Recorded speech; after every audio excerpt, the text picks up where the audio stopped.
Shalom saudaraku, jumpa lagi dalam program Baku Kasih Kuat Iman yang dipersembahkan oleh Multimedia Gemibem yang akan disajikan dalam bahasa Manado. Kali ini kita akan merenungkan bagian Alkitab yang menjadi perenungan minggu ini sebagaimana yang telah dikeluarkan oleh Gemibem melalui buku Khotbah Pelita Hidup, yakni dalam Mika pasal 3 ayat 1 sampai 12 dengan tema Roh Kudus sebagai pembaharu hidup. Sebelum membaca Alkitab, mari kita orang berdoa memohon tuntunan Roh Kudus.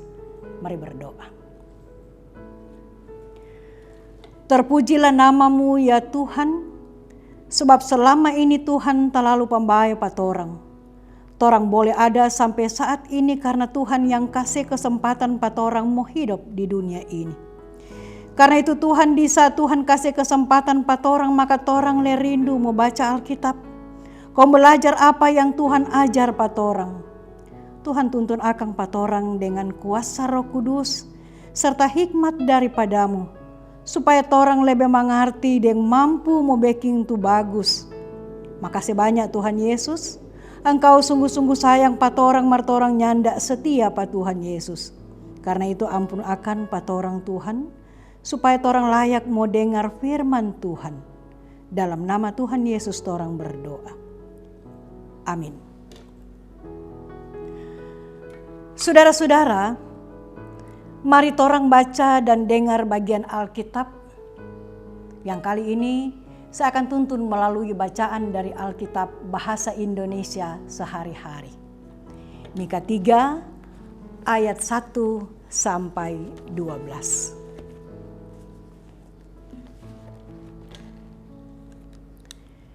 DP bunyi begini. Dengarlah hai kamu penguasa-penguasa Israel. Seharusnya kamu tahu apa yang adil. Tapi kamu malah membenci yang baik dan senang akan yang jahat. Bangsaku kamu kuliti hidup-hidup dan kamu cabik dagingnya dari tulang-tulangnya. Kamu makan bangsaku. Kulitnya kamu sobek-sobek dan tulang-tulangnya kamu hancurkan. Kamu memotong-motong mereka seperti memotong daging untuk dimasukkan ke dalam belanga. Akan tiba waktunya kamu berteriak minta tolong kepada Tuhan. Tapi ia tidak mau menjawab. Ia tidak akan mendengarkan doa-doamu karena kamu telah melakukan yang jahat. Bangsaku ditipu oleh nabi-nabi yang meramalkan yang baik kepada orang yang memberi uang, tapi memusuhi dan meremehkan orang yang tidak memberi kepada nabi-nabi yang demikian. Tuhan berkata, hai nabi, waktumu sudah hampir habis, mataharimu sudah terbenam, kamu tak akan lagi mendapat penglihatan yang menyatakan rencana-rencanaku. Kamu tak akan lagi dapat meramalkan apa-apa. Orang-orang yang meramalkan hari depan akan mendapat malu karena ramalannya meleset. Karena semua kehilangan muka karena Allah tidak menjawab mereka. Tapi mengenai diriku ini, Tuhan telah mengisi aku dengan rohnya dan kuasanya. Aku diberinya pengertian tentang keadilan dan juga keberanian untuk menyatakan kepada orang Israel dosa-dosa yang telah dilakukannya. Dengarlah kata-kataku ini, hai kamu penguasa Israel yang membenci keadilan dan memutarbalikan kebenaran.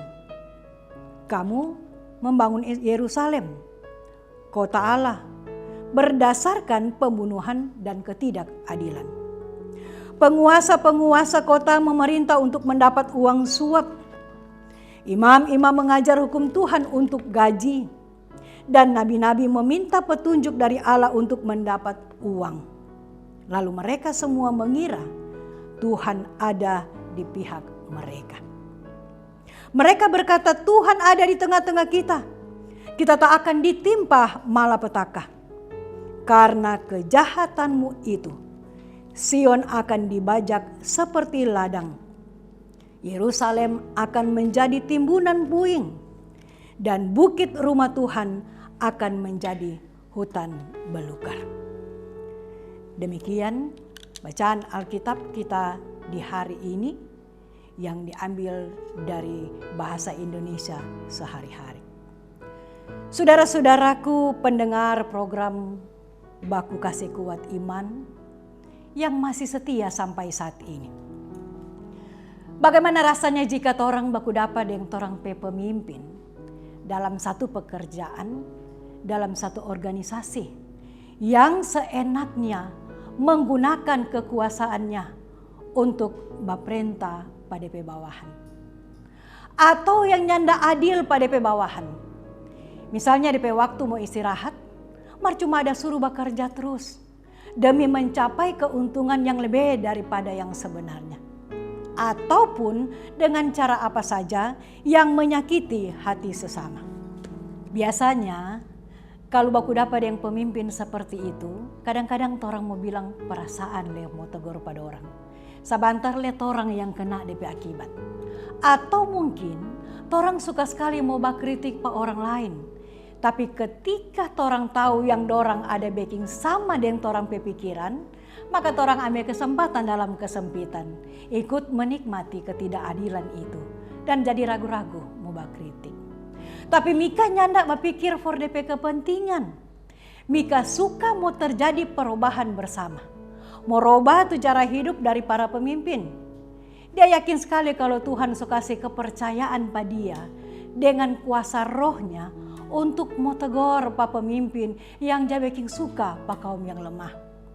Tuhan suka kasih pengertian tentang keadilan dan keberanian untuk mau kasih tahu tuh kesalahan dan dosa-dosa yang para pemimpin jaga backing. Tuhan kasih tempatkan Pak Nabi Mika di tengah kaum Israel yang waktu itu hampir hancur karena ketidakadilan dan dosa yang dorang jaga backing. Dan ternyata bukan cuma penguasa politik, tapi para pemimpin rohani atau para nabi dorang letopang itu kejahatan yang dilakukan oleh para penguasa politik. Praktek suap somarajalela di lingkungan kaum Israel. Para nabi soalnya melakukan lagi apa yang menjadi tugas sebagai utusan Tuhan. Tapi dorang bekerja untuk kepentingan dorang sendiri. Dorang pe jabatan sebagai nabi. Tapi dorang pe tindakan bertentangan dengan Tuhan pe ajaran. Dan itu berarti dorang pun menjadi nabi palsu. Karena itu Tuhan bilang pada nabi-nabi, dorang pe talenta soalnya akan berfungsi lagi. Dorang pe permohonan Tuhan soalnya mau dengar. Malah dorang akan alami sesuatu yang sangat memalukan. Pada saat dorang meramalkan sesuatu yang akan datang, ternyata ramalan mereka akan meleset. Dan Tuhan tidak akan menjawab dorang pe permohonan. Begitu juga para penguasa politik. Dorang akan merasa kesulitan saat mau baatur itu masyarakat dan kota Yerusalem. Sebab akan terjadi kehancuran di kota Yerusalem dan akan terjadi timbunan puing-puing kehancuran. Saudara-saudara, memang nyana gampang torang mau bategor pa torang pimpinan kalau cuma pakai torang pe kemampuan sendiri. Karena torang semua sama, tak lalu banyak dosa yang torang ada backing.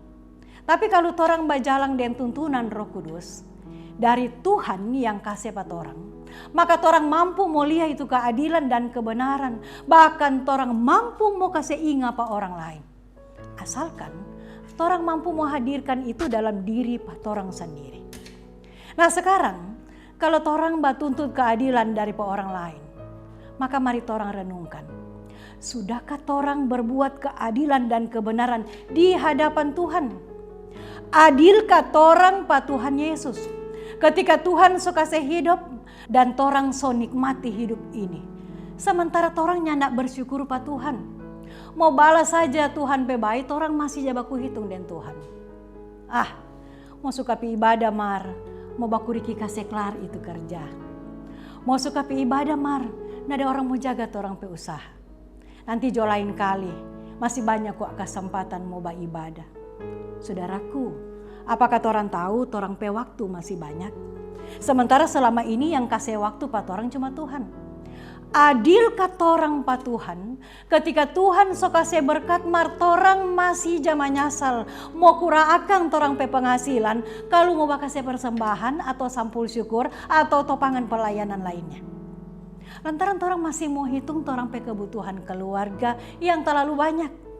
Dan itu pastinya tidak akan cukup kalau torang mau hitung berdasarkan angka matematika. Sementara selama ini Tuhan mau kasih apa torang bukan berdasarkan angka matematika, tapi berdasarkan kasih karunia-Nya.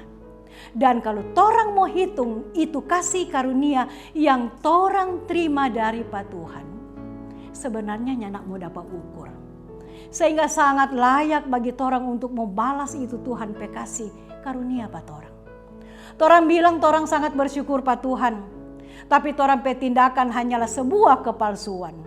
Seakan-akan bersyukur, mar hati dan pikiran bahkan tindakan bukanlah hasil dari ucapan syukur. Dan nyanak sadar, torang menjadi orang Kristen yang palsu.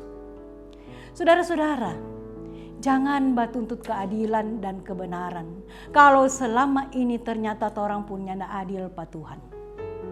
Karena itu, jangan pernah ragu hidup bersama dengan Tuhan. Jangan ragu mengandalkan pa Tuhan, sebab hanya Tuhan pemilik kehidupan ini. Mari torang terus bermohon pa Tuhan supaya kuasa Roh Kudus dapat merubah torang pe hidup. Untuk selalu bersyukur dengan apa yang Tuhan ada kasih. Untuk selalu menggunakan talenta atau kemampuan yang Tuhan ada kasih secara bertanggung jawab. Jangan itu kelebihan mau merugikan orang yang berkekurangan. Tapi sebaliknya torang pe kelebihan mau kasih lengkap itu yang kurang. Kiranya Roh Kudus mau kasih mampu pa torang untuk melakukan keadilan dan kebaikan kepada semua orang, tetapi terutama kepada Tuhan kita. Amin.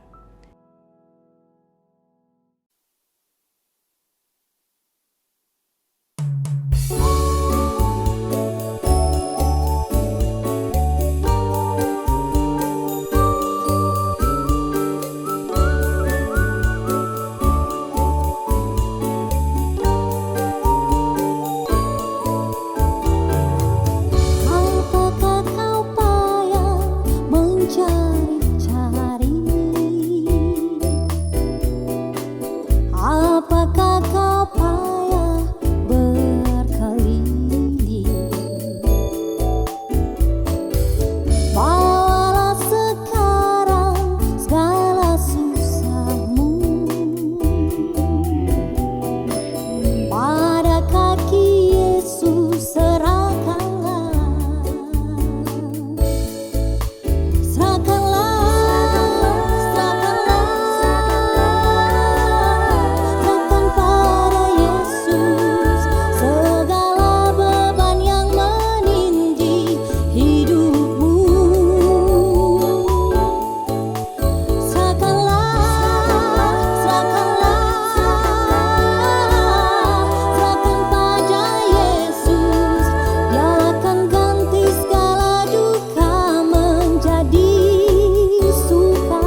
Mari kita berdoa. Ya Tuhan, ya Allah kami, Bapa yang kami sembah dan yang kami muliakan. Kami sangat bersyukur kepadamu hari ini Tuhan. Sebab Tuhan memberikan kesempatan bagi kami untuk boleh ada bersama-sama di program Baku Kasih Kuat Iman Gemibem. Kami tahu Tuhan, ada begitu banyak salah dan dosa yang kami lakukan melawan kehendak-Mu. Ada begitu banyak kekurangan dan kelemahan di hadapan-Mu Tuhan. Kami tidak melakukan keseimbangan dengan apa yang telah kami terima daripada-Mu Tuhan. Praktek hidup kami tidak sesuai dengan apa yang kami yakini di hadapan semua orang. Kami mengaku percaya kepadamu Tuhan, tapi kami tidak menyembah dengan kesungguhan kepadamu. Kami tidak menjawab kasih karunia dalam kesungguhan kepada Tuhan. Karena itu Bapa, terima kasih untuk firman-Mu hari ini.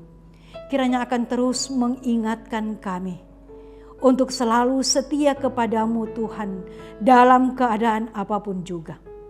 Untuk selalu taat dan melakukan kehendak Tuhan di kehidupan kami masing-masing. Dalam praktik kehidupan kami secara pribadi, bersama dengan keluarga, di tengah-tengah persekutuan jemaat, tapi juga dalam lingkup masyarakat yang ada. Kami mohon kepadamu Tuhan, karuniakan kemampuan, hikmat yang berasal daripadamu Tuhan. Kepada kami semua selaku para pemimpin-pemimpin yang Tuhan percayakan. Baik yang ada di tengah kepemerintahan yang ada. Bahkan juga pemimpin-pemimpin rohani. Kami semua Tuhan adalah kepercayaan-Mu untuk dapat melakukan kebaikan di tengah-tengah kehidupan kami. Tetapi kadang kami tidak mampu untuk melakukan dalam kesungguhan. Karena itu kami terus bermohon, kuasa Roh Kudus-Mu akan membaharui kehidupan kami, memampukan kami semua untuk benar-benar melakukan kebaikan Tuhan dalam kuasa Roh Kudus yang akan memampukan kami. Biarlah kehidupan kami selaku bangsa dan negara, selaku gereja, akan terus menaati kehendak Tuhan, supaya kebaikan itu juga yang akan menguasai kehidupan kami. Sehingga apa yang kami harapkan di tengah-tengah kehidupan ini akan benar-benar terjadi. Kehidupan yang aman, nyaman, damai, dan sejahtera daripadamu Tuhan. Pakailah kehidupan kami sebagai alat kesaksian. Biarlah hidup kami akan terus mengutamakan kebaikan dan kebenaran itu. Dan biarlah kami tidak hadir dalam kepalsuan sebagai para imam, sebagai para pemerintah. Tetapi kami hadir dalam kesungguhan sebagaimana apa yang menjadi pesan Tuhan dalam firman-Mu. Firman ini akan menjadi bagian kehidupan kami sekarang dan selalu terus. Terima kasih Tuhan. Inilah permohonan kami. Kami bersyukur hanya di dalam nama Tuhan Yesus. Ia akan terus berkarya dalam kehidupan kami dan terus menopang hidup kami sekarang sampai selama-lamanya. Amin. Nah saudara-saudara, terimalah berkat Tuhan. Kasih sukacita dan damai sejahtera daripada Allah Bapa Tuhan kita akan terus menyertai kehidupan kita semua sekarang ini sampai selama-lamanya. Amin. Saudara-saudara, demikian program Baku Kasih Kuat Iman. Tuhan Yesus senantiasa akan memberkati kita semua sekarang sampai selama-lamanya. Amin. Sampai jumpa. Shalom.